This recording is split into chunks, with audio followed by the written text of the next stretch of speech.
দেশব্যাপী 24 ঘন্টার হরতাল, সাধারণ ধর্মঘট তথা বন্ধের ডাক দেওয়া হয়েছে। কেন্দ্রীয় সরকারের শ্রমিক মারা শ্রম কোড ও কৃষকের ন্যায্য মূল্য সহ 17 দফা দাবিতে ভারত বন্ধ ডাকা হয়েছিল 9 জুলাই। এদিন সারা ভারতের বিভিন্ন রাজ্যে বিভিন্নভাবে বিভিন্ন কলকারখানায় বাজারে এই ধর্মঘট সফল রূপে দেখা যায়। বন্ধ স্বতঃস্ফূর্ত পালিত হয়। এই বন্ধ পশ্চিমবঙ্গে এসে কিছুটা বিক্ষিপ্ত রূপ নেয়। এখানে বামেরা সক্রিয় থেকে বিভিন্ন জায়গায় বন্ধের দাবিতে রাস্তায় রেল অবরোধ করে এবং সকলকে নিবেদন জানায়। তাদের প্রতিহত করতে প্রচুর পুলিশ মোতায়েন ছিল এবং পুলিশের সক্রিয়তায় অনেক জায়গায় ধস্তাধস্তি পর্যন্ত হয়। কোথাও কোথাও পুলিশ এই বামেদের ঢুকতে দেয়নি। গ্রামীণ হামলায় এই বন্ধ ব্যাহত করতে পুলিশকে অতি সক্রিয় ভূমিকায় দেখা যায়। নামঘরা রানীহাটি মোড়ে পাঁচলা বামফ্রন্টের ডাকা এই অবরোধ হটাতে পুলিশ সক্রিয় থাকে।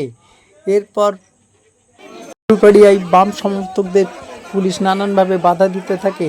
তা সত্ত্বেও কখনো জাতীয় সড়কে নেমে এবং রেল অবরোধ করে এই স্বতঃস্ফূর্ত দেখায়। কোথাও কোথাও পুলিশকে নিজেকেই গড়ে তুলতে দেখা যায়। রানীহাটি পাঁচলা মোড়ের অবরোধে সুব্রত পাত্র, সায়ন্তন হাজরা, স্বদেশ নস্কর সহ 3 বাম ছাত্র যুব নেতাকে তুলে নিয়ে যায়। জাতীয় সড়কে আমরা বামফ্রন্টের পক্ষ থেকে শান্তিপূর্ণভাবে ওখানে অবরোধ করছি। জাতীয় সড়কের উপরে অনেকক্ষণ ধরেই অবরোধ হয়েছে। কমরেডরা ছিল, সবাই স্লোগান শাউটিং করছিল, কোনোদিনও উত্তেজনা কোনো রকম কিছুই ছিল না। হঠাৎ অ্যাডিশনাল এসপি টাউন সন্তোষ মণ্ডল এবং রঞ্জিত ঘোষ, যিনি ধুলাগড়ির যিনি দায়িত্বে আছেন, এরা দুজনে এতে অতর্কিতে আমাদের উপর হামলা চালায়। এই হামলায় আমাদের কয়েকজনকে টার্গেট করে আমাদেরকে তারা প্রথমে তোলার চেষ্টা করে, ধাক্কাধাক্কি দেয়, কয়েকজনকে সাদা হাতেই মারধর করে, তারাও আক্রান্ত হয়েছে। 3 জন তারা ছোটো বড়োভাবে আহত হয়েছে এবং আমাকে ধরে টেনে নিয়ে হিঁচড়ে তুলে দেওয়ার চেষ্টা করেছে এবং আমাকেও পিঠে 2-4 গা দিয়েছে। এরপরে আমরা যখন ওখানে অবরোধ করতে থাকি তখন পুলিশের পক্ষে অ্যাডিশনাল এসপি টাউন এবং রঞ্জিত ঘোষ, এরা দুজন একেবারে অমানবিকভাবে পুলিশের সমস্ত নিয়ম নীতি পদ্ধতিকে অমান্য করে এই নিরীহ মানুষের উপর তারা হামলা চালায়। সেই হামলা আমাদের উপর চালানোর পর আমাদের ওখান থেকে ঠেলে বাইরে বার করে দেয় এবং আমাদের কর্মীরা আমাদের যখন কজনকে ধরার চেষ্টা করছিল তখন পুলিশের কাছ থেকে তাদের কাছ থেকে ছিনিয়ে নেয়। এবং এরপরে যখন শান্তিপূর্ণভাবে আমরা আমতা রোডের দিকে আসি, তারপরে রঞ্জিত ঘোষ, সাব ইন্সপেক্টর সাকরাইল এলাকায়, তিনি অত্যন্ত অকথ্য ভাষায় গালাগালিজ দিতে দিতে আমাদের 3 জন কমরেড, যাদের যাদের ফ্ল্যাগ ছিল, কমরেড সুব্রত পাত্র, কমরেড আমাদের সায়ন্তন হাজরা, কমরেড স্বদেশ নস্কর, এই 3 জনকে অ্যারেস্ট করার যা পদ্ধতি সেই পদ্ধতি অনুযায়ী করেননি। তিনি হিজড়ে ধাক্কা দিতে দিতে তাদেরকে তুলে নিয়ে যায়।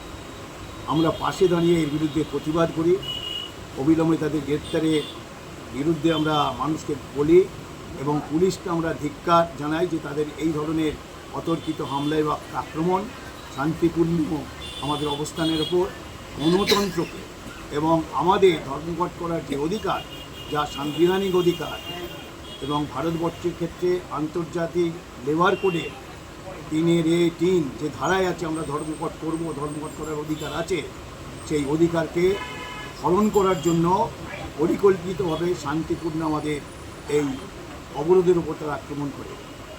অর্থনৈতিক চাপ, মূল্যবৃদ্ধির চাপ, স্মার্ট মিটার জোর করে ঘরে ইরেক্ট করা এবং যেখানে হয়েছে সেখান থেকে তা প্রত্যাহার করা, কৃষকের ফসলের লাভজনক দাম, দুর্নীতি এবং সমস্ত রকমের প্রাতিষ্ঠানিক যে সমস্ত দুর্নীতি, তার বিরুদ্ধে আমাদের রাজ্য সরকার এবং কেন্দ্রীয় সরকারের এবং বিভাজন, মানুষের মধ্যে সাম্প্রদায়িক সম্প্রীতি এবং ঐক্য নষ্ট করার যে প্রচেষ্টা, মধ্য দিয়ে শ্রেণী আন্দোলনকে নস্যাৎ করার চেষ্টা করছে, তার বিরুদ্ধে এই সংগ্রামে, এই ধর্মঘটে আমাদের বহু অংশের মানুষ অংশগ্রহণ করেছেন। অনেক মানুষ আমাদের সমর্থন করেছেন, আমাদের পাশে থেকেছেন। আমরা সকলকেই আমাদের বামফ্রন্টের পক্ষ থেকে সংগ্রামী অভিনন্দন ধন্যবাদ এবং নমস্কার জানাচ্ছি। নানান প্রচার মানুষকে সংগঠিত করার জন্য, মানুষকে বিষয়বস্তুটা জানার জন্য, কিসের জন্য ধর্মঘট, তা কিন্তু সারা দেশে সর্বত্র হয়েছে, আমাদের এলাকাতেও হয়েছে, আমাদের রাজ্যেও হয়েছে। এই বর্ষার মধ্যে দাঁড়িয়েও মানে বহু মানুষ সারা সর্বত্র, পশ্চিমবাংলা শুধু নয়, সারা ভারতবর্ষের সর্বত্র এই বর্ষাকালে বর্ষার মধ্যে তারা লড়াইয়ের মানসিকতা নিয়েই রাস্তায় ছিল। পুলিশ কোনো জায়গায় এরকম উচ্ছৃঙ্খল বা বিশৃঙ্খলা তৈরি করেছে, পুলিশের পক্ষে প্ররোচনা তৈরি করা হয়েছে, যা যেহেতু আমরা বিরোধী সংগঠন আছে, এখানকার সংগঠনগুলো বন্ধ ডেকেছে, ধর্মঘট ডেকেছে, এই ধর্মঘট যাতে সফল না হয় সেই তারই অঙ্গ হিসাবে আমাদের নাথগড়া আমতারোড মোড়ে যে ন্যাশনাল হাইওয়ের উপর যখন অবরোধ চলছিল, আমাদের নবীনদা বলেছেন পুলিশের পক্ষে অতর্কিতভাবে সেখানে আক্রমণ হয় এবং 3জন বাচ্চা ছেলে, একেবারে একজন ছাত্র আছে তার মধ্যে, আর 2টো কম বয়সী যুব সংগঠনের নেতা, তাদের অ্যারেস্ট করেছে। যাদের যা উদ্দেশ্য ছিল যে আমাদের দেশের যে আইন, কোড, যে আইন, সারা পৃথিবীর সবাই জানে 8 ঘন্টা মজুরি, মজুরিদার 8 ঘন্টা মজুরি করবে। এই সরকার এসে বলছে না, এটা 12 ঘন্টা করতে হবে। তো সেই 12 ঘন্টা ডিউটি করলে তারপরে এবং এটা বলছে যে মালিক পক্ষের সঙ্গে শ্রমিকের যে বিরোধ যদি কোনো প্রশ্নে দেখা দেয়, তাহলে সেই বিরোধ দ্বিপাক্ষিক বৈঠক কোনো অবস্থাতেই মালিক পক্ষ করবে না। মালিকের সিদ্ধান্তটাই হচ্ছে শ্রমিকের স্বার্থে দেখার, তাদের কোনো উপেক্ষিত হতে পারে, তার প্রশ্নটা কিছু যায় আসে না। এই সব যেমন আছে, তেমনি কৃষকের ফসলের ন্যায্য দাম পাচ্ছে না এবং কৃষক তার দিনের পর দিন সামান্য অল্প কিছু টাকা পয়সা ব্যাংক থেকে ঋণ নিলেও সেই ফসলের লোকসান হয়ে যাওয়ার ফলে তার ঋণটা পরিশোধ করতে পারে না চাষ করার জন্য এবং দেখা যাবে যে সেই কৃষকের উপর প্রচুর পরিমাণে নোটিশ করা হয়, পুলিশ পাঠানো হয়, অ্যারেস্ট করা হয়।